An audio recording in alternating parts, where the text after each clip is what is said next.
Bonjour, chers amis sportifs, bonjour à toutes et à tous. Merci d'être avec nous aujourd'hui sur notre émission du jour. On a notre invité, Monsieur Ibrahim Wanglaouna, le propriétaire, le président fondateur de l'équipe Full Edifice.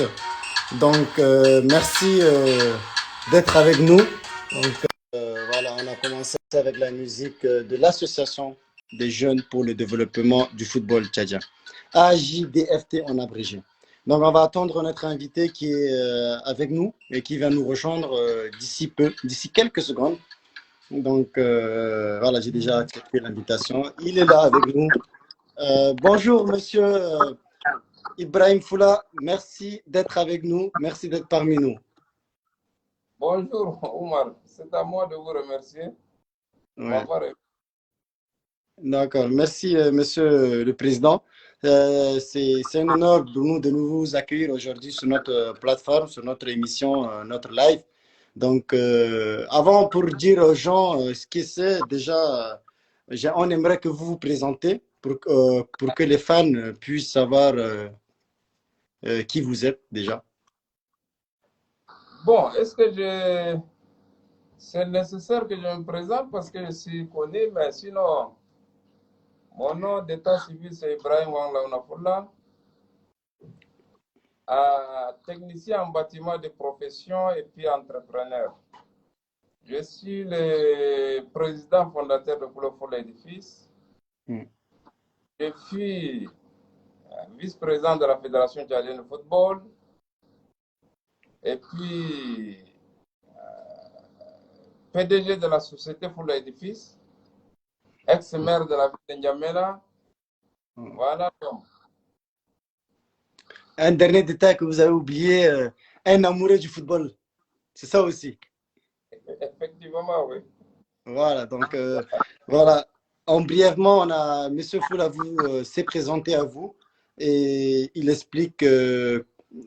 Maintenant, on voudrait savoir en deux, trois lignes, Monsieur Ibrahim Wanglaouna, vous êtes le proprio de l'équipe Full Edifice. Avant de rentrer dans le vif du sujet, on aimerait savoir pourquoi l'équipe a été créée, pourquoi Full Edifice. Tout ça, c'est très important pour nous de savoir afin parce qu'on a vu que vous avez l'écharpe de votre équipe. Afin de s'attacher à votre équipe, on aimerait savoir son histoire et avoir son storytelling. Bon, merci beaucoup. Je pense que parler de la création de Full Edifice, comme vous l'avez relevé tout de suite, je suis un amoureux de football. J'étais footballeur d'abord, même si je n'ai pas joué à un certain niveau. Ouais. J'ai fait des parcours quand même dans le club ici à N'Djamena, dans le 6e arrondissement entre-temps, avec le coach Francis qui est là aujourd'hui, coach de LG Sport. Ouais. J'avais évolué vers le lac Tchad en 94. En 96, vers Moïsala. 97, 18 vers Bébidia.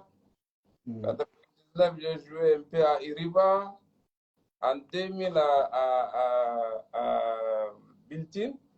Donc, c'est pour vous dire que je suis rentré dans la vie active très tôt et mes fonctions, mes activités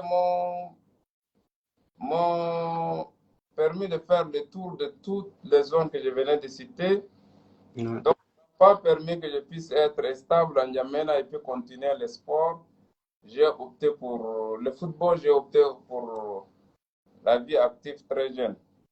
Donc, ce qui fait que quand j'étais rentré en N'Djamena dans les années 2000-2001,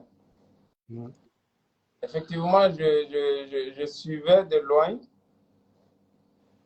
Mais en 2006, oui, les jeunes de mon quartier Gassi dans le 7e arrondissement, ont organisé un tournoi et quand ils m'ont invité, je me suis rendu et j'ai vu les talents de ces jeunes.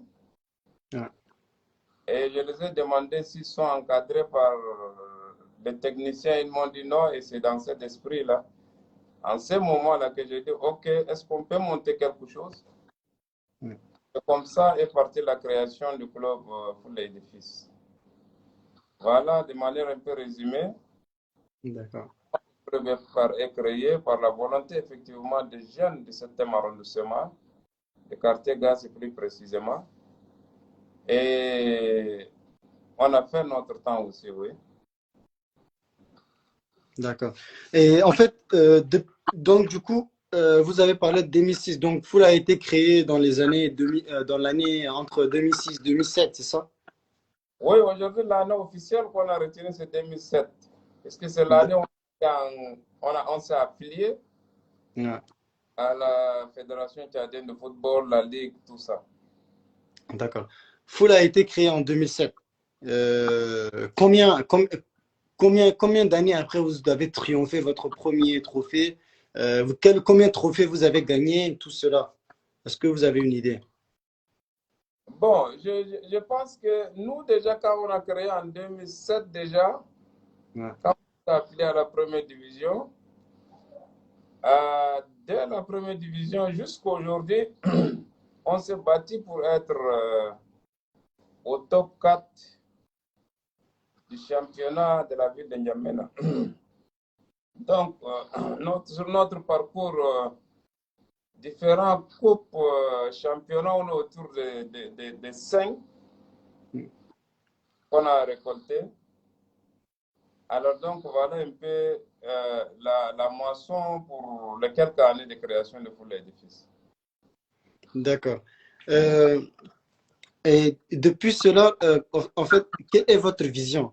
En fait, quelle est votre vision? Parce que j'ai vu sur votre page Wikipédia que vous faisiez toujours votre mise au vert dans un pays voisin qui est le Cameroun et tout cela. Pourquoi vous faites une mise au vert là-bas et pourquoi votre vision, c'est quoi votre vision déjà pour pas aller loin de votre club? Qu'est-ce que vous avez euh, envie que votre club dans l'avenir triomphe dans quel secteur dans ce moment? Bon, merci beaucoup. Merci de me parler de la vision Ouais. du club. Moi, je pense que nous, on visait l'excellence. C'est pourquoi on se peine tout le temps pour aller aux mises au vert, effectivement, comme vous l'avez souligné. Dans des pays, on investit pour être excellent. Pourquoi? Parce que la première année, j'ai eu l'expérience avec l'injustice dans les milieux sportifs. Et quand je me suis rendu compte que c'était un milieu très, très délicat,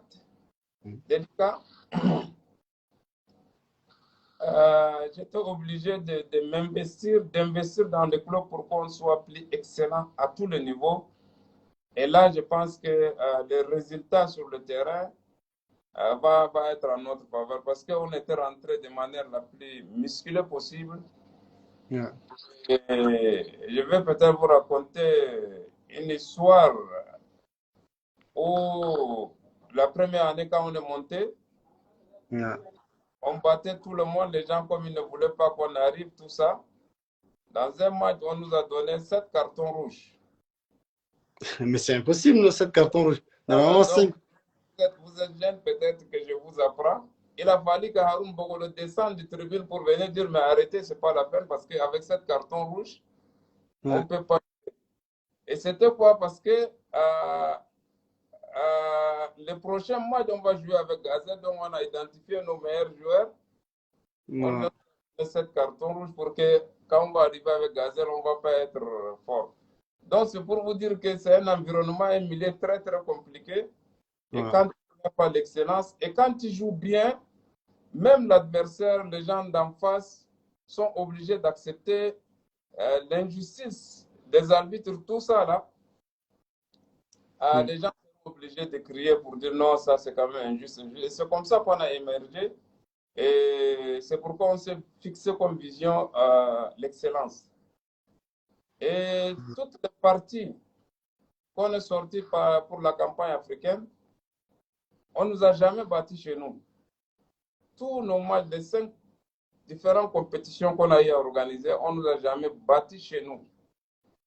Et ça aussi, on s'est fixé comme objectif. On a dit, écoutez, au Tchad, aucun club étranger ne viendra nous battre sur notre propre terrain. Et ça n'a jamais existé. Avec les grands clubs qu'on a eu à jouer, et ça, c'est un état d'esprit.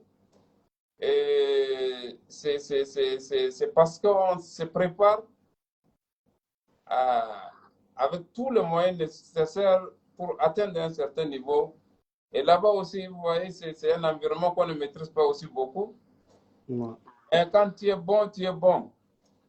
Quelles que soient les faveurs que les gens veulent faire, si au terrain déjà tu es bon, l'injustice réduit aussi, on réduit un peu aussi l'injustice.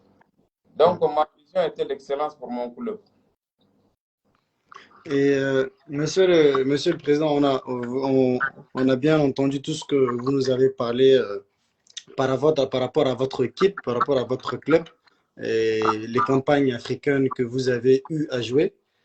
Là, on ne peut pas parler de Foula sans parler de le dernier truc qui s'est passé avec votre équipe plus précisément avec Bahid Djibril, parce que vous étiez premier de votre poule où contient Gazelle et les équipes de province.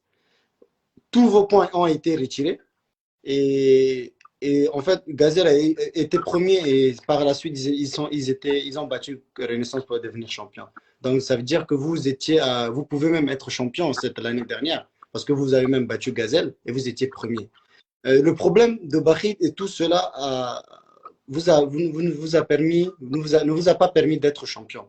Est-ce que vous pouvez un peu parler aux fans et à tous ceux qui tout le temps demandent Bahid, c'est quoi le problème, brièvement un peu de ce problème, même si c'est du passé, parce que comme ça, on va juste monter petit à petit pour venir au vrai problème et au vrai débat.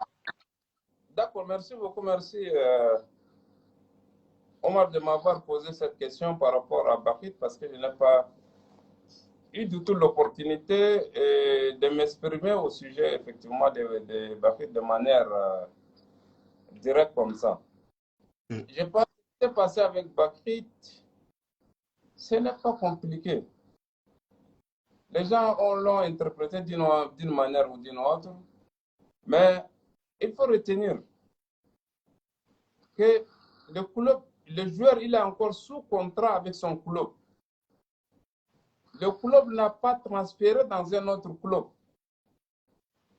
Et que les gens inventent des histoires pour dire que le club Bahid a signé une licence avec un autre club. Et ça, on ne pouvait pas comprendre.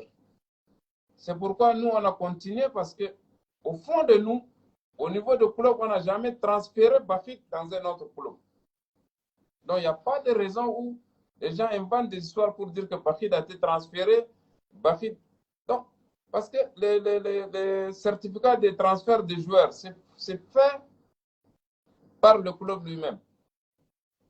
Nous, on n'a jamais fait de certificat de transfert de Bahid. Bahid était encore sous contrat. Même si on doit le faire, il y a quand même des clauses. Le club formateur de Bahid, il y a des démarches à faire qu'on devrait d'abord valider avant d'arriver au transfert. Yeah. On a sorti des documents que Bahid a signé il y a 1 an ou 2 ans avec un autre club en France, ce qui n'était pas vrai parce que semble-t-il que l'ancien entraîneur de l'équipe nationale l'a fait signer un truc. Et tu sais, l'enfant n'est pas instruit. Donc on lui a fait signer des trucs qu'il ne connaissait même pas. Or, ça allait être simple si nous contacter nous directement, on a besoin de votre joueur, voilà, voilà. On allait trouver le compromis, le faire. Mais ça ne pouvait pas impacter sur notre résultat puisque le joueur n'a pas été transféré. Et ça, c'est parce que on est en conflit avec, je suis en conflit avec la Fédération tchadienne de football, que les gens ont fait tout ça. Mais sinon, l'agent de transfert de joueurs qui est M. Bakary nous a dit qu'il n'a jamais transféré le joueur. Et il ne peut pas transférer le joueur avant la licence.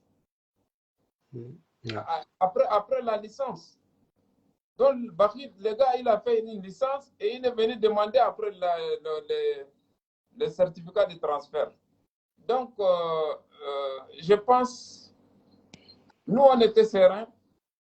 Et ce n'est pas la première fois que tu deviens champion en arrache, on donne à quelqu'un d'autre. C'est connu dans notre milieu. Donc, ça ne nous a pas du tout dérangé du tout. Le plus important est qu'on est premier sur le terrain. On a battu nos matchs en bonne et due forme. Personne ne nous a gagné. Et si Gazelle a gagné, c'est sa chance, il n'y a pas de problème. Mais sur le terrain, personne ne nous a gagné. C'est ça, l'histoire retiendra que ce championnat, on l'a battu sur le terrain. On a gagné sur le terrain et les gens l'ont pris sur le papier qui n'était pas normalement légal, tout ça. Mais nous, on n'a pas voulu encore aller dans des débats inutiles, chercher. S'ils avaient un joueur, ils devraient venir chercher depuis. Jusqu'à là, personne n'est venu. Donc, je pense que l'affaire est finie comme ça. Voilà. Et en fait, ce que je voulais aussi vous parler, parce que cette histoire-là, il y avait une autre histoire avant, que Bahid était parti en essai à Toulon, et après, bah, il devrait signer à Nantes, et c'était toujours le même entraîneur, Trégoat, qui était derrière, et des trucs comme ça. C'est ça aussi, c'est aussi une suite de cette histoire, non? Normalement. Oui, moi je n'ai pas voulu revenir en arrière parce que je pensais que votre question était par rapport au championnat. D'accord. Par rapport au cas des joueurs lui-même. Effectivement, Ouais. on a une invitation du club Toulon Mm. avec qui on a fait partir le joueur qui est parti faire un test et il a reçu le test. Mm. Et là, Toulon qui a invité l'enfant chez nous, on l'a envoyé chez lui. J'arrive, moi, entre-temps, j'étais aussi à Nantes. Je suis allé à Toulon pour voir Bakit, pour le mettre un peu en confiance, tout ça. Et puis, un entraîneur adjoint de Toulon demande à Bakit de venir signer un document et puis Bakit m'amène le document. Ce n'était pas Toulon. Donc, D'accord. la question que je me suis posée, je dis, OK, mais c'est l'entraîneur adjoint. C'est Toulon qui a invité l'enfant chez nous. Maintenant, si vous voulez que l'enfant signe, il doit signer avec Toulon. Et pas avec un individu que vous êtes. Donc, pour cette raison, moi et Bachir, on a vu que ça ne sentait pas bien. C'était pas donc. J'ai demandé qu'on me mette en contact avec le président de Toulon, ce que le gars a refusé. Il me dit, bon, c'est un marché. Nous, on est en train, on va le mettre avec notre nom, voilà, voilà, voilà. Après, on va l'amener en Turquie. Et après Turquie, peut-être qu'il va augmenter un peu. Et puis j'ai dit, bon, tout ça, c'est bien. Parce qu'il n'y avait pas, c'était pas Grégoire, mais c'était Nicolas qui était en contact avec moi, celui qui me parlait, qui m'a mis en contact avec l'entraîneur, le gars arabe. Là. Et donc, c'était des gens qui étaient dans le noir. Et je n'ai pas voulu prendre ce risque-là pour cet enfant, puisque le monde aujourd'hui est compliqué. Et c'est comme ça que tout ça, je leur laissais l'appréciation. Et j'étais surpris par la réaction de Bachit qui me dit, Président, ne prenons aucun risque. Moi, je veux rentrer avec toi et puis on va voir comment ça va se passer. Si c'est le football, n'importe où on peut jouer, mais il ne faut pas qu'on rentre dans des trucs qu'on ne connaît pas. Toi, tu vas partir me laisser.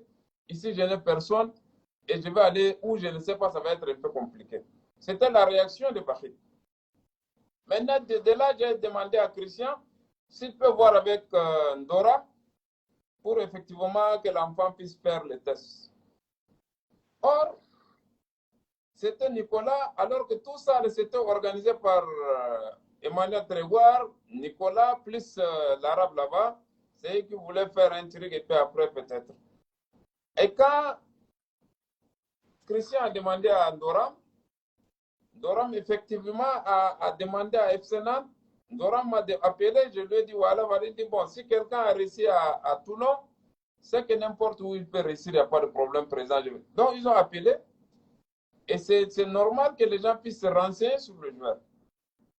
Les dirigeants de FC Nantes ont appelé l'entraîneur Trégoire. Et c'est là où Trégoire dit non, l'enfant à son âge est ceci, c'est là pour. Et il a un peu bousillé la chose pour que Bachir ne puisse pas signer parce qu'on a empêché que Bachir puisse être dans les noirs à FC Toulon là-bas. Là, lui aussi, il est venu un peu bousiller un peu ici.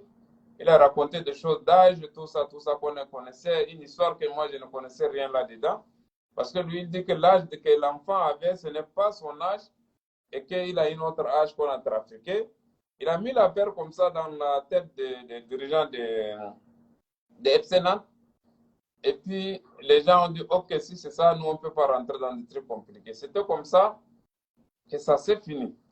Voilà un peu l'histoire du début jusqu'à la fin ici. Parce que Trégot, on a eu Trégot, il nous a dit que, pourtant, c'était sa version, que vous avez demandé 100 000 dollars ou 100 000 euros, un truc comme ça, pour qu'il parte à Toulon, ou un truc comme ça. Et l'équipe a jugé que c'était trop pour une équipe nationale, et ils ont refusé. C'est faux. On n'a Ouais. même pas parlé encore, on a parlé de comment il va rester. Moi, j'ai dit, je ne veux pas 5 francs. Retenez bien, j'ai dit, je ne veux pas 5 francs au prochain transfert. Parce que l'enfant, il n'a pas encore la physique nécessaire de chez nous là-bas. Là, vous le préparez au prochain transfert. Vous allez me donner peut-être les 20% ou bien les 30%. J'ai discuté avec Christian qui m'orientait un peu. Il faut demander après le transfert. Donc, Christian est là vivant. Et puis, Bachir lui-même est là vivant. 100 000 dollars, c'est comme 65 millions. Moi, je ne suis pas 65 millions près quand même. 65 millions, c'est quoi? Trévoir me connaît. Donc, ça, c'est des histoires.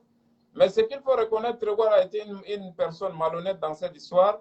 Je ne savais pas que, entre guillemets, ce genre de personnes peuvent aussi se comporter de cette manière. Parce que j'ai des échanges avec Nicolas qui sont là dans mon WhatsApp, qui me parlent des intimidations, des choses que cet enfant il ne va plus jouer quelque part si vous faites. Donc, il échangé avec la présidente et avec moi. On a stocké tous ces messages qui sont là. Qu'est-ce qu'ils ont dit? Tout ça, il y en a. Donc, Trégoire ne peut pas parler de choses comme ça. On a tous les échanges entre Nicolas, la présidente, Nicolas, moi. Tous ces échanges sont là. Je pense qu'on a conservé pour des preuves éventuelles demain. Donc, il raconte sa vie, Nicolas, à Trégoire. D'accord, franchement, on vous remercie on attendait ce genre d'intervention depuis le moment. Ce qu'on peut vous reprocher, Monsieur le Président, ce n'est pas, c'est le fait de ne pas être transparent dans la communication, parce que le fait de ne pas parler, ça nous met des trucs dans notre tête. Si vous n'avez pas aujourd'hui réagi, j'allais croire en ce qu'il a dit, parce que on n'a pas les deux versions. Et les fans et le monde sportif n'ont pas les deux versions. Là, actuellement, vous avez dit aussi ce que vous avez dit, ce qui semble aussi cohérent. Et donc, on vous invite en tant qu'association des jeunes, si vous acceptez à notre conseil d'être plus transparent dans la communication une prochaine fois pour éviter que les gens parlent de votre image à cette manière.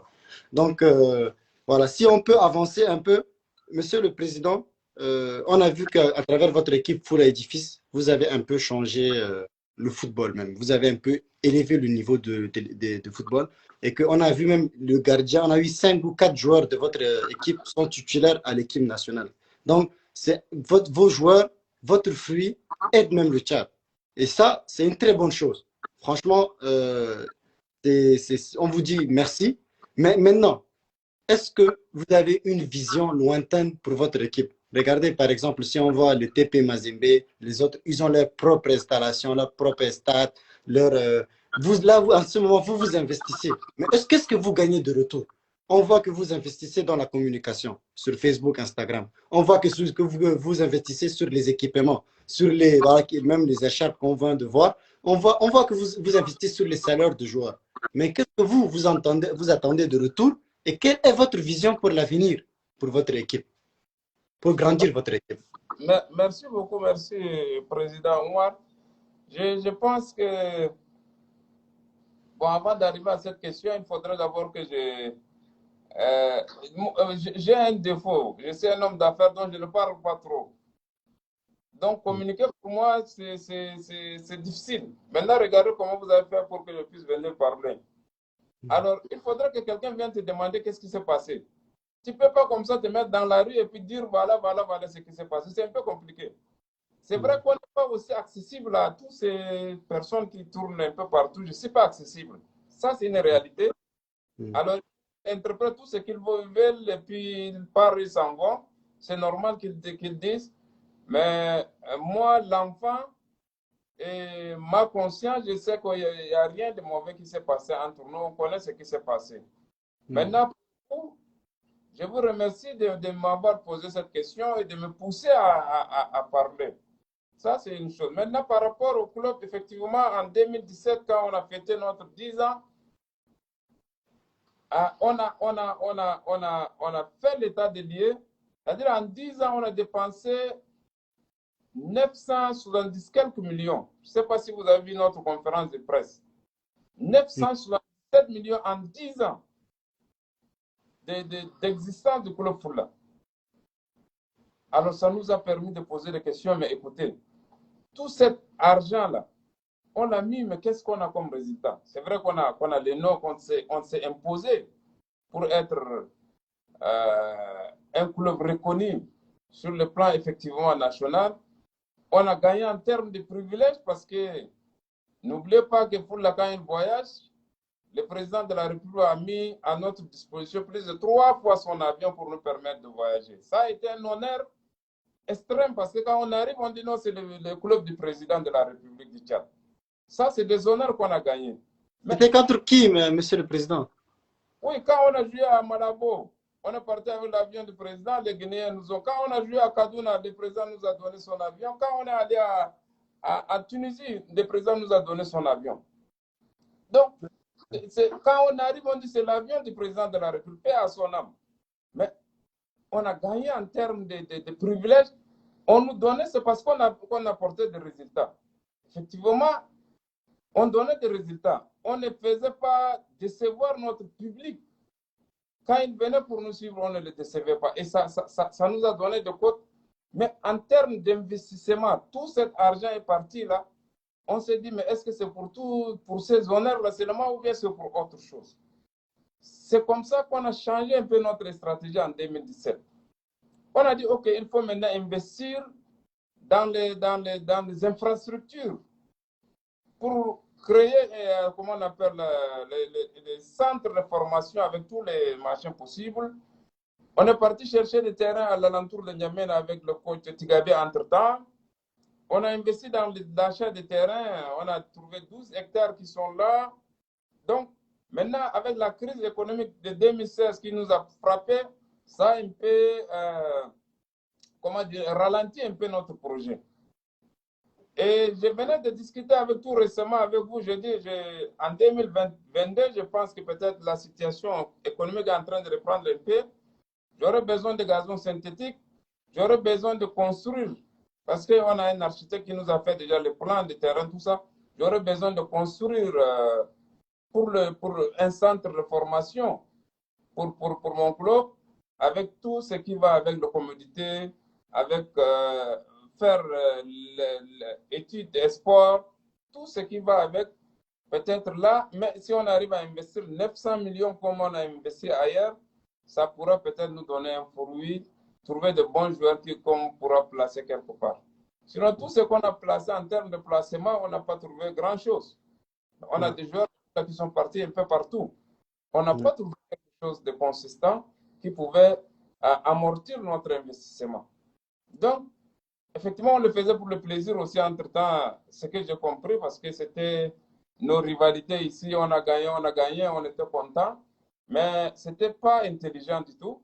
On n'a pas vu ça venir, ce n'était pas intelligent. Mais aujourd'hui, notre vision est orientée vers l'investissement à la base. Donc, on va assurer notre rôle en première division qui normalement, on doit se maintenir pour ne pas descendre. Mais entre-temps, on va investir sur 5 ans pour que d'ici 5 ans, on va sortir, 5-6 ans, on sortira des jeunes beaucoup plus mieux. Et puis des jeunes vraiment des centres de formation qui pourront nous donner tout ce qu'on veut et puis on pourra les vendre à l'échelle internationale. Voilà un peu la vision pour les années à venir qu'on est en train de construire pour notre club. D'accord. Mais Président, c'est une très bonne chose que vous mettez toutes ces choses, euh, vous planifiez toutes ces choses-là.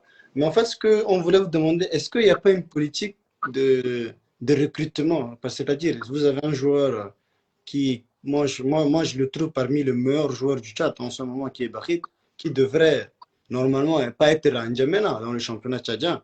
Vous avez de très bons défenseurs, de très bons latéraux. Vous avez vu, on en viendra, on parlera du tournoi au Cameroun, là, tout de suite. Donc, même au Cameroun, vous êtes parti, là, vous avez remporté un tournoi. On a vu des vidéos, quelle combinaison. Vous avez un très bon attaquant qui s'appelle Mamad Abakar. Et tous ces jeunes-là, est-ce qu'il n'y a pas une politique de recrutement à part que vous pouvez appeler les agents pour venir les recruter, malgré que les projets des infrastructures que vous allez mettre en place va prendre du temps. Si vous dites qu'on va mettre en place des infrastructures pour vendre les joueurs, ça va prendre du temps et ces joueurs le vont faner. C'est comme des fleurs. Donc, en ce moment, comme les infrastructures vont prendre un peu de temps, pourquoi ne pas essayer de mettre en place une politique de recrutement que vous pouvez vendre et peut-être même l'argent que vous allez gagner de ces joueurs-là vont vous permettre de construire ça gratuitement sans que vous enlevez de l'argent de votre. Ok, merci beaucoup. Je pense que c'est facile de le dire, mais pour qu'un joueur qu'on puisse rapidement s'intéresser à un joueur, il faudrait qu'il ait un CV. Il faudrait qu'il joue euh, dans les championnats, qu'il arrive à jouer dans l'équipe nationale, qu'il arrive à sortir pour la campagne africaine. Et c'est comme ça qu'on reconnaît un joueur. Au niveau national, on dit que c'est meilleur. Mais est-ce que ceux de là-bas ont besoin de ce profil ou pas? Ça, c'est une question. Maintenant, nous, aujourd'hui, quand on est allé au Cameroun, aujourd'hui, j'ai plein de demandes pour ces joueurs. Le problème dans cette histoire, c'est quoi? C'est que les gens nous proposent, on trouve que c'est insignifiant par rapport à ce que nous-mêmes on le fait. Vous voyez un peu, peut-être que je suis habitué aux chiffres, je trouve que ce n'est pas grand-chose, mais je trouve que ce n'est pas assez. Maintenant, ces joueurs aujourd'hui, parce que les gens à tort ou à raison, ils sont en train de raconter que nous, on ne laisse pas partir des joueurs, on ne laisse pas partir. Mais on a laissé partir beaucoup de joueurs. Depuis que foot a été créé jusqu'à aujourd'hui, on a laissé partir dans le monde entier beaucoup de joueurs. Maintenant, Bachid, il n'y a pas de problème, il est reconnu, il a des agents, il a ceci, il a cela, il n'y a pas de problème. S'il y a quelqu'un de sérieux qui se plante, il n'y a pas de... Mais le problème, c'est qu'il faut que ces joueurs soient aussi en compétition permanente. Parce qu'il y a des normes qui sont là. Quand les joueurs, ils sont en compétition et que celui-là n'est pas en compétition, effectivement, même s'il part là-bas, le rendement va être faible. Donc, il faut encore se mettre dans un autre travail spécifique, tout ça. Donc, ce n'est pas de notre faute à nous. C'est la faute à ceux qui n'organisent pas les championnats pour permettre que nos joueurs soient en jambes, au minimum quand même, en jambes pour leur permettre d'évoluer ailleurs. Mais aujourd'hui, avec le Cameroun comme relais pour faire passer nos joueurs, déjà, on est parti pour une mise au vert. On trouve un tournoi, on rentre dans le tournoi. Donc, c'est de compétition. Les gars, ils sont compétitifs. Et comme ça, ils évoluent. Même si tu l'envoies quelque part, tu n'as pas peur que ton joueur puisse ne pas réussir. Tu n'as pas peur que ton joueur puisse réussir. Alors, vous voyez un peu, c'est un peu ça la difficulté. Mais nous, aujourd'hui, la politique qu'ils sont en train de faire, c'est que l'enfant ne va amener, ça peut rien nous faire.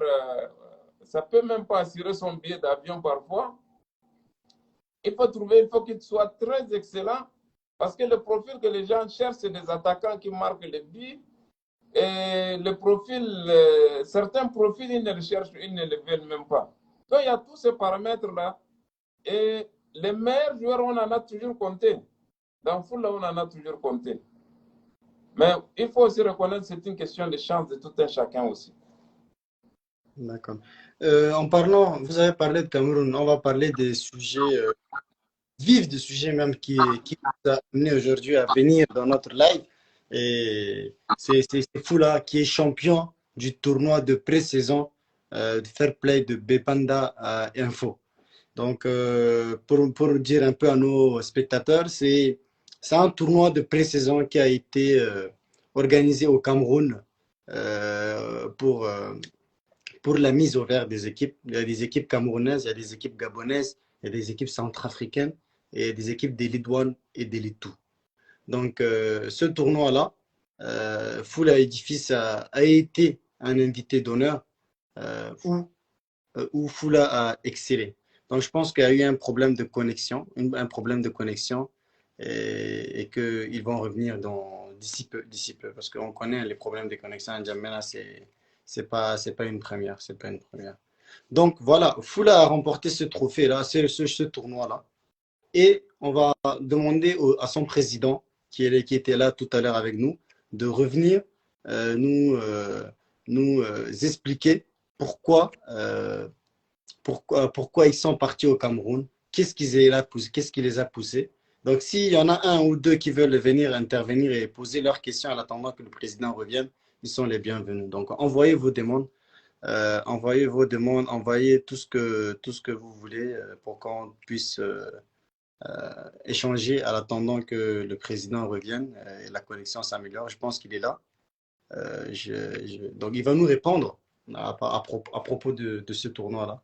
Vous imaginez une équipe tchadienne qui part jouer avec des équipes camerounaises de première, deuxième division, des équipes gabonaises et des équipes centrafricaines, et que cette équipe tchadienne soit championne de ce tournoi en présence de tous ces grands acteurs-là, et, et Brit remporte le truc de meilleur joueur de ce tournoi.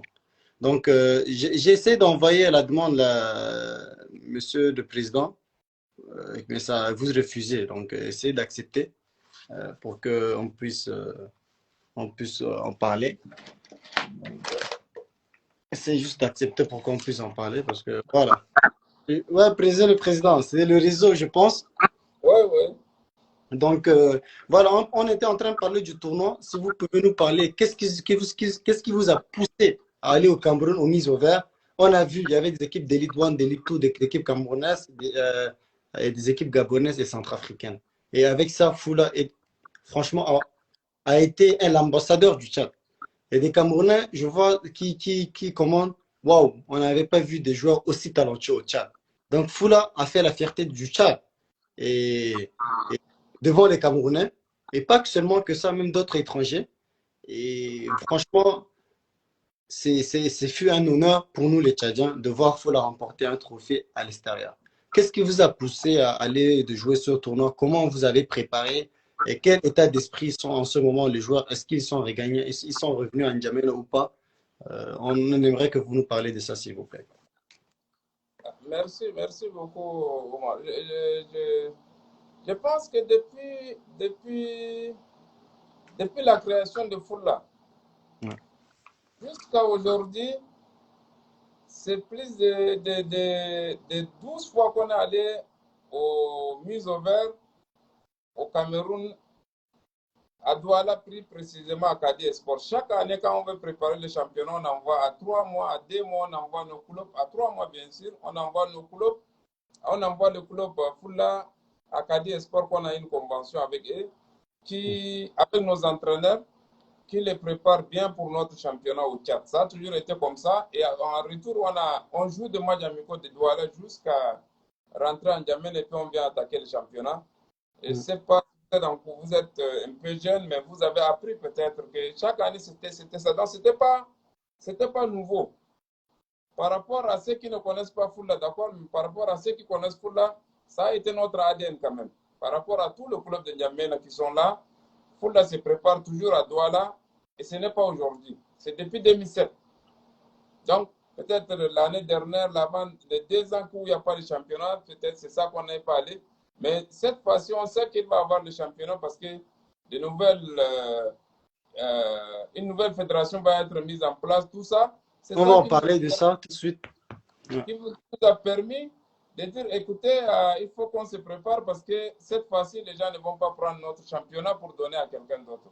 C'est comme ça qu'on est parti à Douala. Maintenant, ce qui a changé, ou bien le phénomène des réseaux sociaux vient d'apparaître maintenant au Tchad, parce que sinon chaque année on partait, mais on ne communiquait pas peut-être autour de ça. Il n'y avait pas une communication derrière ça. Voilà, il n'y a pas de communication derrière ça. Et c'est vrai qu'entre-temps, c'était par radio qu'on faisait, parce qu'à chaque fois qu'on partait, quand on jouait nos matchs amicaux, on faisait la transmission en direct par FM Liberté tous les dimanches. Donc, ce qui fait que notre public de 7e arrondissement, les dimanches, les gens attendaient de suivre le match de foot l'édifice quand on rentrait effectivement de notre mise au vert. Mais cette année, comme le phénomène des réseaux sociaux est amplifié, c'est parti. Alors, on a trouvé des jeunes qui sont là et même ils filment et puis ils envoient et puis c'est comme ça. Et puis, grâce aussi à vous qui tenez un peu notre communication, ça a permis qu'on puisse découvrir aujourd'hui Fula et ça a augmenté la cote, les cotes de Fula édifice. Donc, ce qui fait que les spécificités de cette année, c'est qu'il y a eu un tournoi de 25 clubs qui sont organisés, qui est organisé à Douala. Donc, on a dit, OK, avant d'aller là-bas, et le temps était serré. Normalement, on ne pouvait pas rentrer. On devrait d'abord aller préparer notre équipe et puis venir peut-être participer. Mais le coach a dit non, il n'y a pas de problème, je vais m'en occuper. Allons-y. Donc, tout en préparant l'équipe, ils jouaient ces matchs et ils montaient en puissance. Jusqu'à ce qu'on arrive à la finale et puis on arrive à les gagner. Donc, de notre côté, rien n'a changé. C'est notre routine. Donc, on est parti pour préparer le championnat, effectivement, du Tchad qui aura lieu en janvier, parce qu'on nous a annoncé la date de 15 janvier. Voilà en bref. 15 janvier, ça, nous, on ne savait pas. Bon, félicitations à vous. Félicitations à M. Bakhit qui est meilleur joueur de ce tournoi. Félicitations à Porenam Tapoul qui est le meilleur gardien de ce tournoi. Et félicitations aussi à l'équipe Fula qui est l'équipe fair play de ce tournoi. Tous ces trophées ont été gagnés par votre équipe. Une fierté de l'équipe tchadienne. Moi, franchement, je ne suis pas un supporter de l'équipe Fula, mais à la finale, je regardais le match en live et je voulais que Fula gagne parce que c'est l'image du Tchad qui est en jeu. Et quand on gagnait, on a vu que c'est le drapeau du Tchad qui était à côté du drapeau du Fula. Je ne comprends pas comment d'autres Tchadiens n'arrivent pas à supporter Fula dans cette circonstance-là, parce qu'on est tous Tchadiens et on veut une seule chose, c'est de voir le drapeau tchadien flotter sur les arènes internationales. Et c'est ce que vous nous avez permis. On vous remercie et félicitations à vous et continuez dans ce sens. Et j'espère que si Fula peut gagner le championnat et pour aller loin en Ligue des Champions, je supporterai toujours Fula pour que après en Ligue des Champions, vous partez loin et vous rentrez dans les archives, dans les histoires. Donc voilà, en ce qui concerne cette histoire, on ferme un peu cette parenthèse. Maintenant, revenons à un autre sujet qui est le sujet de la gestion du football tchadien. On a vu ces derniers jours qu'il y a eu un comité de normalisation qui a été mis en place. On ne peut pas parler de comité de normalisation sans parler de vous. Parce que votre candidature a été l'origine même de tout cela. Vous avez déposé votre candidature en 2020, en décembre 2020, je pense, et ça a été rejeté. Et pour rappel, vous avez été vice-président de la Fédération tchadienne pendant 4 ou je ne sais pas combien d'années, vous allez nous dire, pendant de nombreuses années. Donc, les questions que je veux vous poser, Monsieur le Président, vous avez été vice-président. Quel a été votre rapport? Quelles ont été les choses que vous avez faites pour changer le football tchadien? Vous avez parlé en ce moment aussi qu'on a pris votre championnat, on a donné à d'autres équipes. Vous avez été vice-président en 2015 et ce phénomène-là a été fait à Gazelle FC aussi. Est-ce que vous avez été responsable de ce qui s'est passé ou comment ça s'est passé? On revient après sur le passé pour qu'on reparle un peu du présent. Donc, si vous pouvez un peu nous parler de ça. Merci beaucoup, merci Omar, de m'avoir félicité pour le titre de club Fula édifice. Vous aussi, même si vous n'êtes pas le supporter de Fula, vous êtes un sympathisant de Fula. Et je vous remercie pour ça. Bon, par rapport à la fédération tchadienne, parce que là, vous parlez d'apport que j'ai pu apporter en tant qu'individu à la fédération tchadienne de football, c'est ça? En tant que vice-président. Bon, Je voulais dire tout simplement que dans toutes les choses, quand vous êtes un vice-président, vous n'avez pas de pouvoir. C'est pas ailleurs les tâches sont réparties, celui de l'administration, celui qui s'occupe des finances, tout ça. Mais quand vous êtes vice-président, on ne voit pas ce que vous faites, mais on voit le travail du groupe. Moi, dire que j'ai fait tel à mon nom personnel en tant que vice-président, je ne pouvais pas le faire. Donc, nous étions une équipe. Alors, en positif ou en négatif, c'est la gestion de l'équipe. Donc, je ne peux pas sortir de là dire que j'ai été meilleur ou bien médiocre par rapport à la gestion de cette équipe-là. Non, je ne le pense pas. Donc, tout ce qu'on a eu à faire quand j'étais vice-président rentre dans l'actif de l'équipe. Ou dans le passif, effectivement, de l'équipe aussi. Maintenant, moi, en tant qu'individu, avec un caractère un peu rigoureux, je me suis bâti très fort.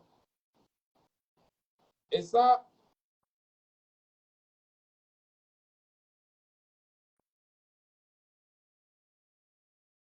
peut témoigner.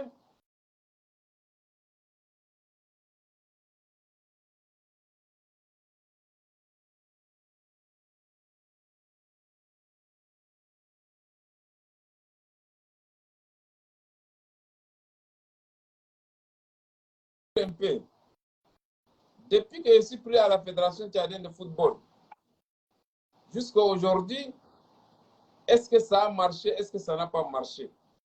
En ce moment, vous allez voir mon importance dans cette équipe quand j'étais là et mon absence dans cette équipe quand je ne suis pas là. En ce moment, vous allez me dire, est-ce que ça a évolué, est-ce que ça n'a pas évolué, est-ce que ça a changé, est-ce que ça n'a pas changé? Mais à mon avis, depuis que j'ai quitté, on a géré que des problèmes jusqu'à aujourd'hui. Donc, c'est peut-être que j'étais un élément important du dispositif de cette équipe. Depuis que je me suis retiré, l'équipe n'a pas tenu jusqu'à aujourd'hui. Malgré qu'on a changé des hommes, malgré qu'on a fait tout, mais l'équipe n'a pas tenu. Donc, j'étais une personne importante dans ce dispositif de l'équipe de la Fédération tchadienne de football où j'étais vice-président. Je le résume comme ça. Maintenant, les acteurs du football tchadien, de manière globale, savent quel est mon apport dans le football. Je ne me jette pas de fleurs, mais je vous dis que le premier investisseur dans le football tchadien, c'est moi. S'il faut compter, parmi tous les dirigeants des clubs qui sont là, il n'y a pas quelqu'un qui investit comme moi. Comme me le disent une seule personne. Si vous en savez, citez-moi une seule personne, un seul nom de personnes qui peut investir ou bien qui investir comme moi, je suis en train d'investir dans le football tchadien. Ça, beaucoup de gens ne le savent pas. Les gens, ils ont des sponsors par-ci, par-là, par-ci, par-là. Mais moi, en moyen par an, le minimum que je sors, c'est 100 millions pour notre football. Donc, c'est pour vous dire que je suis un élément important dans le développement de notre football. Ceux qui ne veulent pas de moi peuvent dire tout ce qu'ils disent, mais le football du Tchad, on investit beaucoup. Ça, c'est ce que je sais. Parce que on se connaît tous, on n'est pas nombreux. Pour ne pas se connaître, on connaît des sources de financement de tout un chacun. On connaît des dirigeants qui vivent même de ce football. Tout ça, on connaît. Mais moi, quand même, je connais ce que j'injecte par an pour notre football. Franchement, Monsieur le Président, on ne doute pas de votre rapport, que ce soit financier, matériel, tout ce que vous voulez dire. Franchement, on sait tout ce que vous... C'est pour ça que tout à l'heure, je vous ai posé cette question. Vous financez, mais il n'y a rien qui rentre en retour. Donc, il faut mettre en place une politique de recrutement, d'infrastructures comme ça. Après, il y aura des choses qui vont rentrer et si vous mettez votre équipe en avant, moi, je suis sûr que rien ne vous empêchera de gagner tout ce que vous avez perdu. Parce que le football, c'est un investissement. Et franchement, si vous mettez les moyens, tout ce que vous avez mis là, si vous mettez avec une équipe en place, vous pouvez gagner 4 fois ou 5 fois plus. Donc, sur ce, on vous invite, vous êtes un passionné, un amoureux. Et à votre place, si j'avais aussi cette opportunité d'investir, j'investirais parce que je pense qu'on a les mêmes qualités qui sont être amoureux de ce sport, de ce football. Et sur ce point, on vous remercie. Donc, vous avez parlé un peu quand vous étiez vice-président. Maintenant, en 2020, vous avez candidaté pour être président de la Fédération tchadienne de football association. Et sur ça, votre candidature a été rejetée par manque de parrainage, Skip, ou dit-on. Donc, et c'est là où les problèmes ont commencé. Est-ce qu'on peut avoir la version des faits, vos versions des faits? Bon, moi, je pense que c'est déjà la bonne information parce que ma candidature a été rejetée par manque de parrainage, dit-on, mais ce qui n'était pas vrai. Ce qui n'était pas vrai, et s'il faut. La preuve est que j'ai développé cet argumentaire avec la mission de la FIFA qui sont arrivés. Et si parti avec les textes, ils ont les textes, j'ai les textes, on a dit les qualités des membres de l'Assemblée générale. Qui doit parrainer, qui ne doit pas parrainer. Alors donc, quand on a vu, j'ai relevé tous ces points. On n'a pas dit dans l'avis à candidature signé par le président, on n'a pas parlé de parrainage des ligues. On nous a renvoyé dans un article 37.5. Donc, tout ça, c'était pour rejeter ma candidature et c'était fait. Et c'était pas ça l'objet vraiment qui pouvait empêcher ma candidature. Les gens ne voulaient pas que je participe parce qu'ils m'ont chassé à Béché. Ils devraient évoquer ça pour dire que, mais ça aussi, comme ils ont porté plainte, j'ai obtenu le non-lieu, donc ça ne pouvait pas tenir. Parce qu'ils étaient sûrs, et c'est le juge qui les ont dit non, non, non, ça ne peut pas marcher parce que le gars, il a les non-lieux. L'objet de la plainte, vous êtes parti les chasser à Béché, c'était le détournement de 60 millions.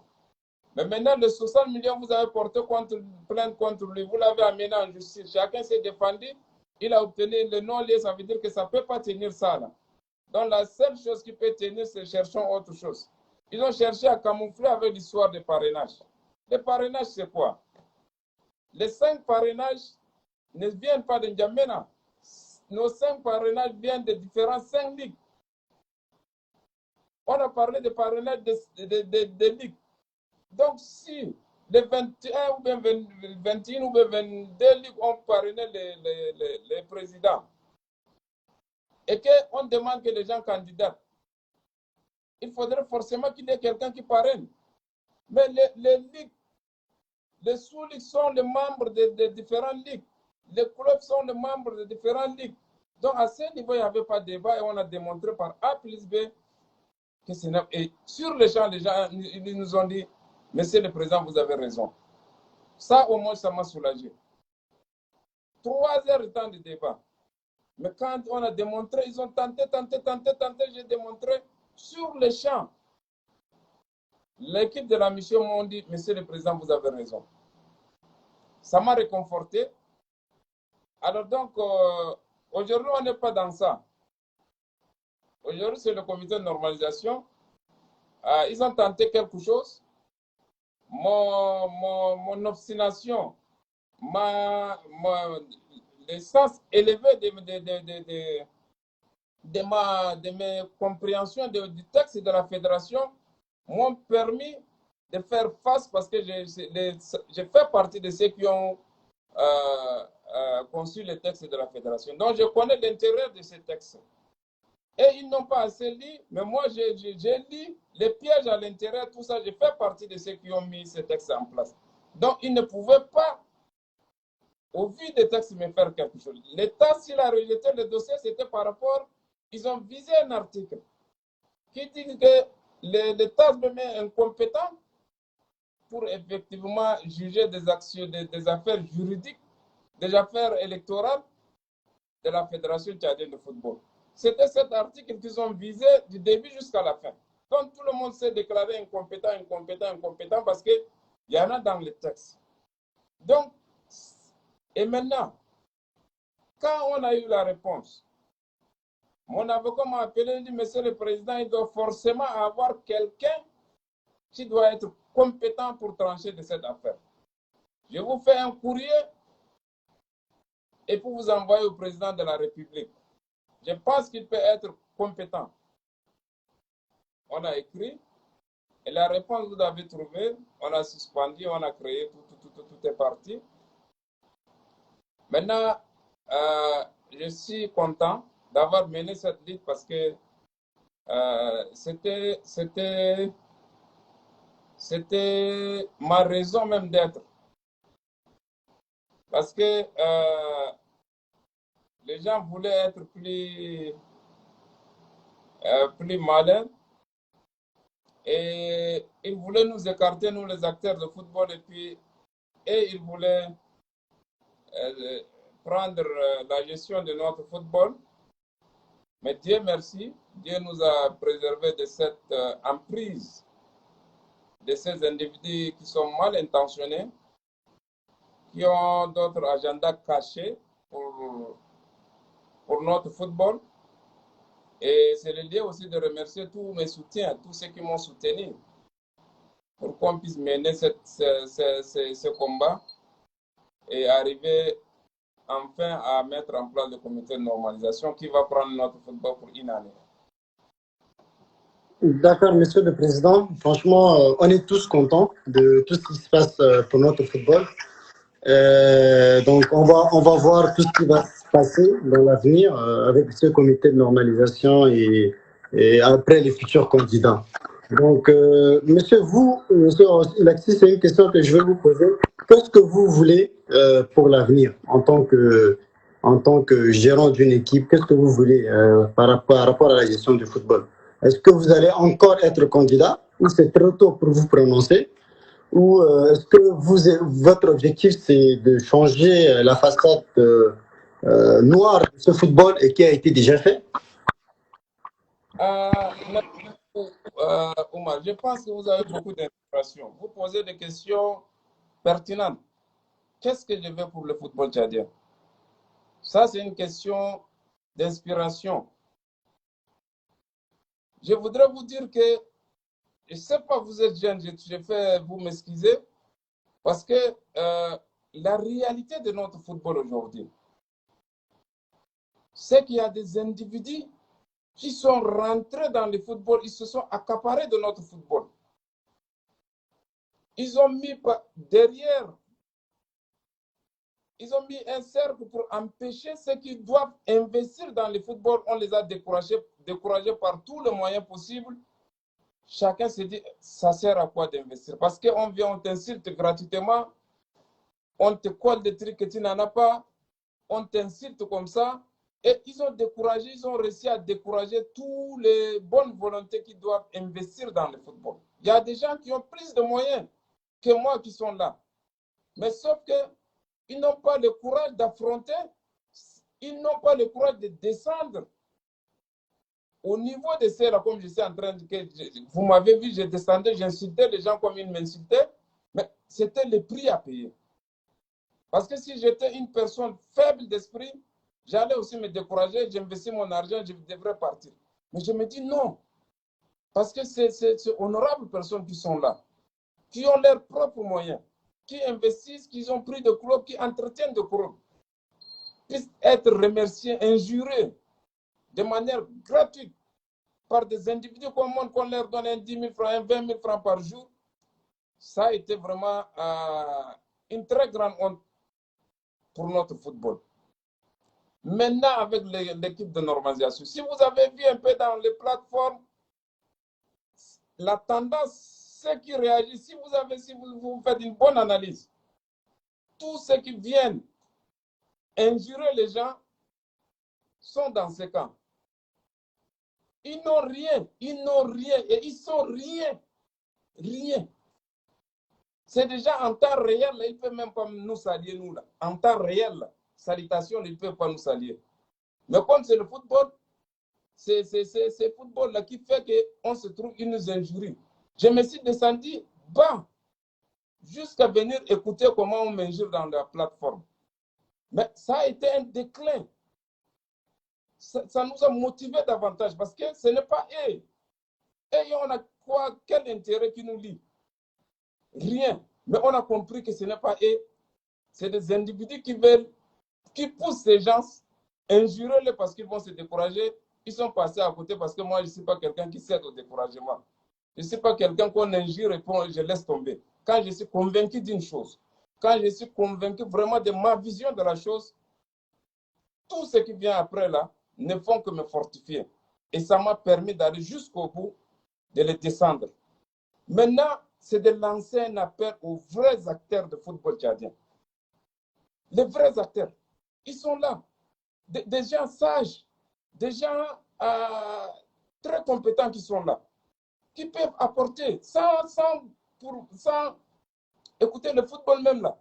Tu ne peux pas amener quelqu'un qui n'a pas un franc, tu vas venir dire lui qu'on fait, gère-moi ce football, et il va gérer comment? Il va bouffer. Parce que lui, il n'a pas le minimum. Il n'a pas le confort pour être au niveau où tu le mets. Le football, la fédération, c'est le prestige. Ce n'est pas fait pour les délinquants. Ce n'est pas fait pour les voyous. Mais les gens, ils rêvent. Ce n'est pas ça. C'est l'excellence là-bas. C'est des gens qui ont un certain niveau de responsabilité dans la vie sociale. Que les gens se détrompent. Ils ont dû apprendre ce football en otage pendant tout le temps. Mais à partir d'aujourd'hui, moi, je vais réunir tous les intellectuels, tous les cadres, ceux qui ont les moyens d'investir dans le football. On va se retrouver. À ce moment, on choisira la personne qui va nous conduire dans le football de manière correcte. Je vous donne un exemple. La FIFA vient de construire un centre, un logement social, un logement, le dortoir. Ça, on prend, on confie à un individu, il dort là-bas, il empêche que les gens, les joueurs même puissent venir rester. Et cet individu qui dort là-bas, c'est celui qui injure même le ministre de la République. Quelqu'un qui n'a même pas là où il peut dormir. Il dort dans un centre. Et il injure le président de la République, il injure le ministre de la République, il injure les hautes personnalités de la République. Vous allez comprendre quoi dans ça là? Il n'a même pas, là, 50 000 allez louer une maison, il ne peut pas louer, on lui donne le centre là. Comment on vous construit le centre pour héberger les joueurs? Vous prenez des individus, vous les mettez dans des centres de formation, et ces individus n'ont rien, ils dorment, ils sont là sur Internet à insulter les honorables de la République. Il y a problème. Et ça, il faut laisser. Je pense que non. On va, si nous injurons, on va les injurer. Mais la réalité est qu'ils sont rien visibles. Et il faut prendre nos responsabilités. Ce que je voudrais aussi, que les gens aient ce courage-là.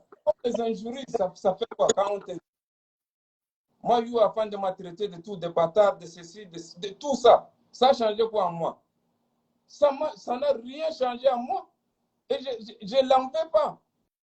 Je ne l'en veux pas parce qu'aujourd'hui, il ne peut plus avoir l'argent à la fédération. Donc c'est normal qu'il meure pour ça. Je ne l'en veux pas, je lui ai demandé pardon. J'ai profité pour le demander à lui aussi pardon parce que je comprends sa situation. Mais celui-là, je vais l'insérer dans une discussion pour venir réfléchir sur notre football. Il va t'apporter quoi? Puisqu'il cherche à manger, il faut qu'il injure quelqu'un pour avoir un 20 000 francs à manger. Voilà. Certains te font des intellectuels. Depuis une année, ils ne te parlent que de la même chose. La même chose. Les infrastructures. FNDES. Quand on a créé FNDES, elle était où? on agisse aujourd'hui là. C'est nous les acteurs de football. Il était où?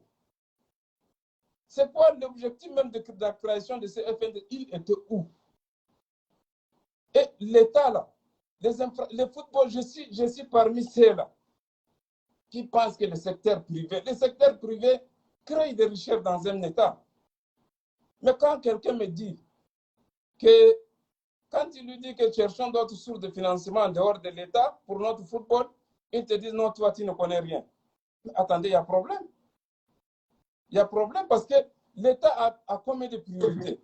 Cameroun à côté, je prends un exemple tout simple. Le Cameroun. Président, continue à parler, je prends le chargeur seulement. Continuez.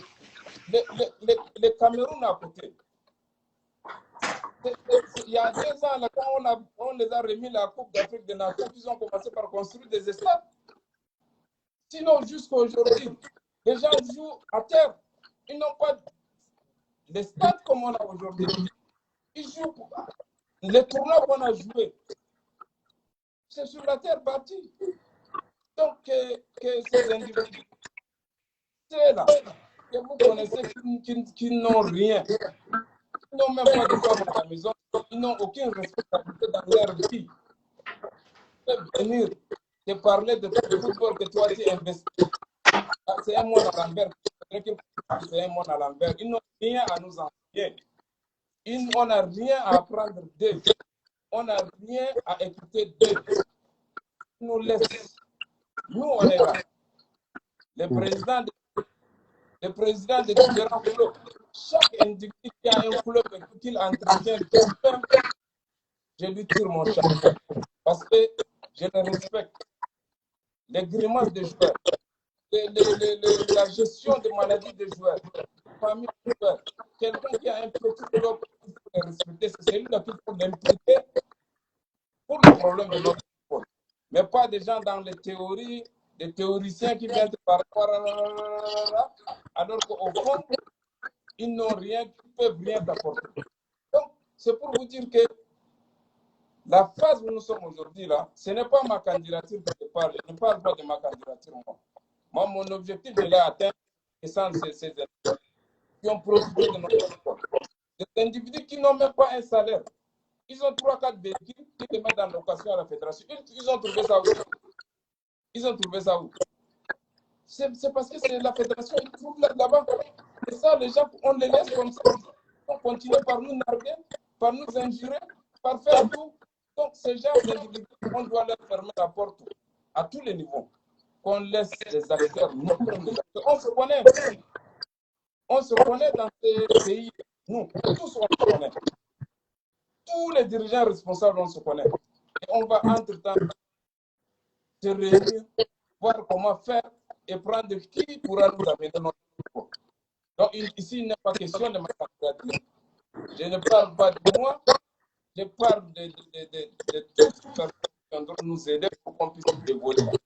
Ça, quand on va être soudés, serrés, je suis convaincu qu'ils seront hors et puis on pourra développer. Sans l'apport même de l'État. Pourquoi j'ai dit? Parce que sur la plateforme, il y a des choses qui se disent qui n'ont aucun fondement. La FIFA aujourd'hui, laisse-moi te dire, la FIFA, même le transport de l'équipe nationale n'a pas mis de moyens qui sont écrits. On te donne l'argent pour transporter ton club, ton équipe, même le club. Il suffit que tu écris, on te donne l'argent pour transporter ton club. Parfois, l'argent arrive, mais on laisse ça. On veut que l'État, c'est l'État qui vient. C'est l'État qui vient donner. L'État a déjà beaucoup fait. L'État a beaucoup fait. Il assure notre sécurité déjà. Il nous a construit des infrastructures qui sont là, même si ce n'est pas au niveau international. Nous, on ne part pas en compétition quelque part. Ce n'est pas grave. On peut aller avec ça. Parce que les entraînements, on les fait sur les terres battues. Ça n'a pas empêché qu'on gagne. Donc, ça, ce n'est pas une priorité aujourd'hui. On a une phase de transition, on ne peut pas demander à l'État d'investir, alors que nos parents sont assiégés par la priorité. Et les priorités de l'État, c'est de donner l'eau, c'est la santé, c'est la sécurité. Ça, il faut que l'État s'occupe de ça. Nous, les acteurs, on va s'occuper de ça. Et on va amener loin l'équipe nationale, vous allez voir. Monsieur le Président, donc si j'ai compris ce que vous voulez dire, c'est que votre candidature n'est pas le sujet, c'est que vous allez être derrière la bonne personne, le soutenir afin que le football prenne de l'ampleur et que le football prenne de l'envol enfin. Donc c'est que ce soit vous ou une autre personne, l'essentiel pour vous, c'est que c'est l'éclosion du football tchadien. C'est bien ça. Très bien. Ma personne n'est pas importante. Je peux ne pas être là. Mais ce que je vais amener, ce qu'on va amener, que ce soit de bonnes personnes, qu'on est rassuré des gens qui sont à l'abri d'un certain nombre. C'est très important. Ça. Parce que tu ne peux pas confier la gestion de la fédération à des gens qui sont en train d'un certain nombre de choses qui n'ont pas un certain nombre de confort dans leur vie. Ce n'est pas possible. Donc, Monsieur le Président, en fait, maintenant le comité de normalisation n'a pas été mis en place. Et la FIFA, je pense qu'ils seront au sol tchadien la semaine prochaine pour mettre cette équipe-là, une équipe.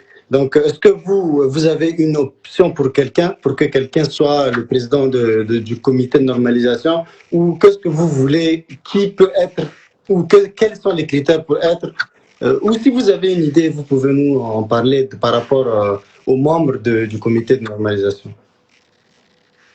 Bon, moi je pense que même si un diable qui arrive, je n'ai pas de souci. Je connais où je peux peser. Même si c'est ce qui arrive, je n'ai pas de souci. On va travailler. Je ne sais pas la personne qui va venir, mais d'après l'information que j'ai, c'est que c'est la FIFA des ignorants, des Tchadiens ou bien.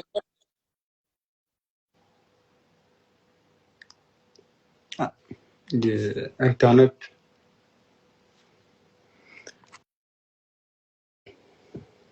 Les réseaux vont s'établir un instant.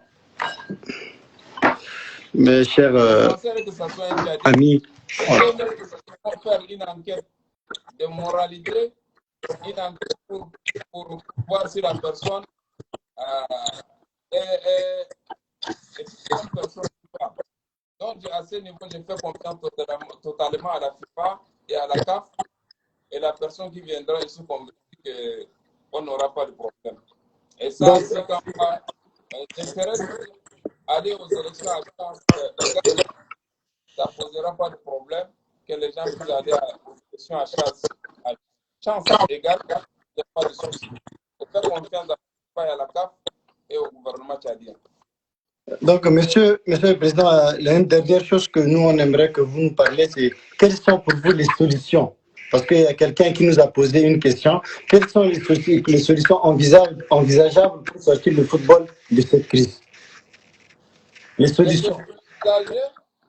Je n'ai pas bien écouté la question, moi. Ouais, il y a quelqu'un qui nous propose, on a tout parlé, mais on n'a pas encore parlé des solutions. Et on profite en même temps de la question de la personne qui nous pose là. Quelles sont les solutions envisageables pour sortir le football de cette crise, le football tchadien? La première solution envisageable, c'est d'abord que les acteurs puissent se réconcilier, parce qu'il y a des gens qui sont venus les diviser. Ils ont mis à l'intérieur des uns et des autres des haines, de ceci, de cela. Et il d'abord qu'on se retrouve, qu'on parle le même langage. C'est-à-dire qu'on ne pas les draps sur soi, mais qu'on se pardonne et puis qu'on se retrouve, nous, les acteurs, nous-mêmes, intéressés, qu'on se retrouve pour faire notre table rase, mea culpa, tout ça. Parce que je ne peux pas dire que j'ai été meilleur, certainement j'ai commis des fautes, j'ai commis des erreurs, parce que je suis venu dans un milieu et je suis obligé de passer, j'ai demandé pardon à tout le monde, parce que je sais que à un certain niveau de responsabilité, je ne pouvais pas descendre jusqu'à aller pour échanger un certain nombre de choses avec les personnes. Donc, j'ai trouvé que je n'ai pas raison, j'ai tort parce que je suis venu sur leur terrain. J'ai demandé pardon à tout le monde. J'ai demandé pardon aux différents présidents de ligue parce que ceux-là ont été embrigadés dans des trucs qu'ils ne connaissent pas. Donc ça aussi, j'ai demandé pardon. Donc, de la même manière que je demande pardon, que les autres aussi puissent qu'on se demander pardon. Maintenant, une fois cette phase est terminée, nous allons maintenant à la solution, c'est de choisir de bonnes personnes qui vont nous diriger sur cette fédération. Des personnes à l'abri d'un certain nombre de besoins là-dessus, mais c'est important. Parce que depuis le temps que j'étais à la fédération, j'ai compris que certaines personnes qui sont là-bas, ce qui les intéresse beaucoup plutôt et que les questions que nous. Donc ça aussi qu'on arrive à trouver des personnes qui sont à l'abri d'un certain nombre de besoins, qui peuvent nous faire ça. On peut effectivement prendre certaines personnes, mais que ce qui soit d'un certain nombre de caractéristiques pour nous permettre effectivement d'être dans leur raisonnement, qu'on ne peut pas les manipuler de gauche à droite pour encore créer des tensions. Donc, cette phase-là, quand on aura et quand on parle le même langage, on a les mêmes peurs, le football, c'est rien. Les jeux sur le terrain, le travail, chacun peut me sortir de sa peau. Il y a un grand club comme Renaissance qui a toujours travaillé, qui a conduit le club avec les cotisations de ses membres. Ils ont toujours été. C'est un exemple qu'on donne à l'équipe nationale de papa. Chacun peut sortir de sa poche. On a combien de millions? Il faut qu'on se passe sur peut-être 2 millions de personnes pour trouver au moins chacun 200 000 même sur les 2 millions. C'est beaucoup d'argent. Donc ça peut déjà nous trouver des moyens pour aider notre équipe nationale, aider notre football. Mais que ça soit de bonnes personnes, j'insiste encore là-dessus. D'accord. Bon, merci, Président, pour avoir répondu à presque toutes nos questions et d'être là avec nous plus de 75 minutes, 1h15. Et j'aimerais aussi profiter de cette émission pour vous dire que, franchement, merci à M. Foula et à son entreprise et à son équipe d'avoir financé notre tournoi, le tournoi qui a été fait par l'association, le tournoi Toumaï. Comme vous l'avez vu, il a été là au match, premier match, il a été au match d'ouverture, au match de la finale, et il a aussi offert 5 tableaux de l'entraîneur aux équipes à travers notre tournoi. Franchement, c'est pas tout le monde qui le fait, et le fait qu'il investisse sur le football et qu'il aide les autres, ça en fait aussi partie. Je ne vais pas parler des autres tournois, le tournoi de d'Acom Valérie par exemple, ça j'en parlerai pas parce que ça c'est pas le mien, mais le nôtre, qui est le tournoi Toumaï, Monsieur Foula nous a aidés et on mettra en place une deuxième édition. On espère le revoir en tant que sponsor. Et aussi, on a des journées de sensibilisation qu'on est en train de faire. Et on espère aussi avoir des sponsors comme comme ce monsieur qui aime investir et on aimerait aussi avoir aussi de sa présence qui va aussi notre journée d'intervention et notre tournoi. Donc, à ce s'il y a des gens qui aimeraient poser des questions, ils nous posent ou ils nous envoient une demande, ou s'ils n'ont pas, on va essayer de dire à M. Foula un dernier mot, s'il peut, ou un conseil qu'il peut nous donner. En attendant qu'il donne ce conseil, si vous avez des questions, posez-les ou envoyez vos demandes. Si vous n'avez pas, on a passé plus d'une heure du temps avec M. Foula et je pense que c'est assez. Donc, on laissera la parole à M. Foula et s'il y a d'autres questions, les gens poseront. S'ils n'ont pas, on en finit avec l'émission. Donc, si vous avez des conseils ou des choses à donner à la jeunesse et des choses à dire. Et... Bon, merci beaucoup. Je voudrais noter que vous faites des merveilles. Parce que me pouvez parler jusqu'à 1h30 minutes. Ah, je ne suis pas d'accepter votre parole. Je ne parle pas trop, mais vous m'avez poussé à parler. Vous voyez, je m'étouffe parfois parce que parler n'était pas mon genre. Moi, c'est les actions beaucoup plus. Maintenant, c'est génial ce que vous faites. Aujourd'hui, vous écoutez un peu dans le club, vous demandez de conseils. Le conseil que je vous donner, c'est de viser tout l'excès. Travailler du fait que vous avez un travail. Le secret, c'est dans le travail. Le secret de la vie, c'est dans le travail. Point barre. Que vous avez commencé maintenant avec votre motivation et vous êtes convaincu de votre vision, les rêves travaillent dur. Ne cherchez pas de faire comme les autres. Et vous allez réussir. Demain, vous allez être une personne importante dans ce pays. Si vous continuez dans cette... Les jeunes d'aujourd'hui, vous avez tout pour avoir du sport. Tout. Vous pouvez cliquer ici pour avoir tout ce que vous voulez. Vous pouvez cliquer ici pour avoir... Profitez de ça. Profitez de ce qui nous donne aujourd'hui la nouvelle technologie là. Non pas pour intégrer des personnalités, mais profitez plutôt pour apprendre, pour chercher. Chaque personne qui existe sur cette terre a un secret que Dieu lui a donné. Mais en injurant, vous ne pouvez pas gagner. Mais en le respectant, il peut vous donner tout ce que vous voulez.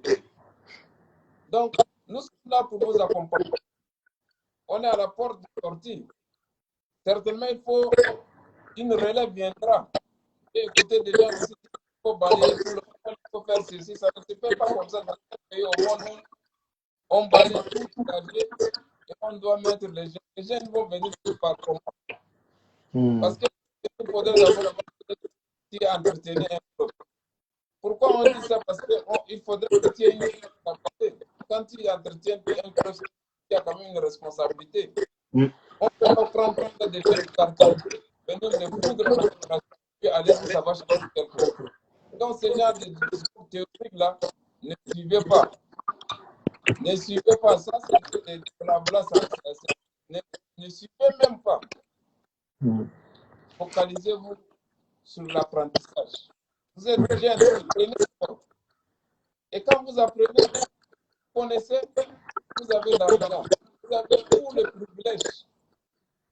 C'est ce que j'ai comme conseil à vous. Considérez tout le monde comme votre papa, respectez tout le monde. Et comme ça, on va vous faire des ouvertures nous-mêmes. On va dire non, celui-là, il est bon, ils sont bons, ils font de bonnes choses, et les gens vous feront des ouvertures. Mais quand vous agressez tout le monde de partout, tiens, chacun a ses contacts, non, celui-là fait très bien, et vous serez après vous devenez pour rester sur Internet, pour être du matin au soir, alors par votre propre compte, on ne vous ouvre pas de porte. Donc, évitez aussi ça. Je sais que votre association pour le développement du football, c'est déjà osé. Rien que ça, c'est déjà osé. Donc, tellement qu'on est une bonne fédération, qu'il vous donne un certain nombre de pouvoirs, et c'est fini. Vous allez l'aider. Donc, moi, personnellement, je suis là pour aider. Vous avez dit, vous avez de suite, vous m'avez remercié par rapport à la sponsors. Même si vous avez une activité à faire, écrivez-nous. Et je le fais d'ailleurs pour beaucoup. Chaque mois, on vote effectivement les activités sportives. Donc, si vous avez d'activités et que vous avez des projets, n'hésitez pas à écrire à ma société. C'est moi le patron. Il n'y a pas de souci, je pourrais vous accompagner quand c'est un très fiable. Donc, je vous conseille, je me résume encore, abstenez-vous des trucs inutiles les gens parce que focalisez-vous sur ce que vous faites, faites bien et l'avenir est. D'accord, merci beaucoup à vous, Président. Il y avait une seule personne qui nous a posé une question sur l'affaire Bokhit. On a déjà parlé de ça. Après l'émission, vous pouvez revenir sur ça et revoir parce que je pense que vous n'étiez pas là. Donc, pour finir, Monsieur le Président, j'aimerais dire à nos fans ou nos spectateurs, même si après vous regardez les vidéos, les 5 premières personnes qui viendront nous écrire, qui veulent une écharpe de l'équipe Foula, le président vous a offert une écharpe, 5 écharpes pour qu'on donne à ces 5 personnes. Donc, venez nous écrire et on vous enverra votre écharpe. Si vous avez quelqu'un à N'Djamena, il vous prend. Donc, M. Foula est venu avec 5 écharpes. Il a dit qu'il aimerait échanger avec les fans et qu'il aimerait aussi donner comme cadeau aux fans, aux amoureux du football. il ne vient pas les mains vides. Donc, les 5 premières personnes qui viennent nous écrire, nous demandant l'écharpe de l'équipe Foula, ou si vous voulez partir aussi écrire aux pages de l'équipe Foula sur Instagram ou Facebook, les 5 premières personnes qui demandent en premier vont avoir les écharpes. Les écharpes sont situées en N'Djamena. Donc, on aimerait dire aussi merci à M. Foula qui fait un grand travail et qui nous a amené aussi ces 5 écharpes-là. Comme vous voyez, il a même mis autour de son cou. Donc, c'est cette écharpe-là que si vous, M. Foula, peut nous montrer un peu comme ça, pour qu'on essaie de voir. Comme ça, voilà. Donc, voilà, c'est ça, c'est cette écharpe-là que M. Foula vous donne et les 5 premières personnes auront cette chance d'avoir l'écharpe. Merci à vous, M. Foula. Merci d'avoir été avec nous. Vous nous avez parlé de tout, sans tabou, sans rien, sans filtre. Et vous, on a vraiment eu plaisir. Les femmes ont eu plaisir. Il y a ceux qui n'ont pas pu le voir, ils peuvent après revenir revoir dans notre page. Et la page de Foula aussi va partager cette vidéo. Et sur YouTube aussi, si vous voulez voir, vous allez trouver. Merci beaucoup à vous, Monsieur Foula. Merci pour votre disponibilité envers la jeunesse. Et merci pour vos actions que vous faites pour notre association. Donc, franchement, vous êtes un membre très important, pour ne pas dire un membre d'honneur pour nous. Donc, voilà. Donc, il y a un qui dit que c'est beau, mais il est un supporter de Gazelle, donc il ne peut pas. Mais c'est pas grave. C'est pas grave. Gazelle. Comme il a déjà écrit, on lui donne directement, il n'y a pas de... Donc, il a dit, Abdel, si tu n'écris, Abdel, si tu n'écris, on va te donner, même si tu es supporter de Gazelle. À Gazelle, Foula, c'est des... D'accord, Gazelle Foula, c'est une équipe rivale sur le terrain, mais en dehors du terrain, c'est des équipes amies. Il n'y a pas de problème. Donc, merci à vous. Merci à vous. Je ne vais pas prendre encore de votre temps, de votre dimanche reposé. Et on est ensemble, monsieur. On s'écrit en inbox et on vous remercie d'être là. Merci beaucoup, monsieur. Voilà. Merci. Ça a été le président de l'association des jeunes, le président de Foula, c'est moi, je m'excuse, je me suis un peu trompé. Le président de l'équipe Foula Édifice, monsieur Ibrahim Wanglaouna, on a passé plus de 86 minutes. Et vous pouvez revoir la vidéo si vous souhaitez. On va publier sur nos plateformes, toutes nos plateformes. Et voilà, merci à vous. Et merci de nous avoir suivis. C'était vraiment un plaisir d'échanger sans filtre, sans sujet tabou avec l'ancien vice-président de la fédération. Et un nom fort qui a fait que la FIFA vienne et qu'on a mis en place ce comité de normalisation. Je vous remercie et à très bientôt. Soyez à l'affût, abonnez-vous, partagez nos trucs. Et ensemble, on a beaucoup de choses à faire, beaucoup d'autres missions dans le futur et beaucoup d'autres trucs. Et n'oubliez pas, on a fait une invitation à adhérer. Toutes les personnes qui veulent adhérer à notre association, qui nous écrivent en inbox, on va vous montrer le processus. Vous pouvez devenir nos membres. Et ensemble, on gérera le football tchadien. On essaiera de œuvrer ensemble pour le développement du football tchadien. C'est ça notre but commun à nous tous. Donc, merci à vous. Monsieur Ismaël Brahim, écris-nous en privé, on va te donner l'écharpe. Si tu as un N'Djamena, on va te mettre en contact et on va te remettre l'écharpe. Écrivez-nous 5 écharpes qui a été mises en jeu avec le président Foula nous a remis 5 écharpes pour vous remettre. Donc, si vous voulez, écrivez-nous. Et les 5 premières personnes qui nous écrivent, on va leur donner les écharpes. Merci à vous tous. C'était Oumar Adib Kouramala, le président de la JDFT. Je vous remercie.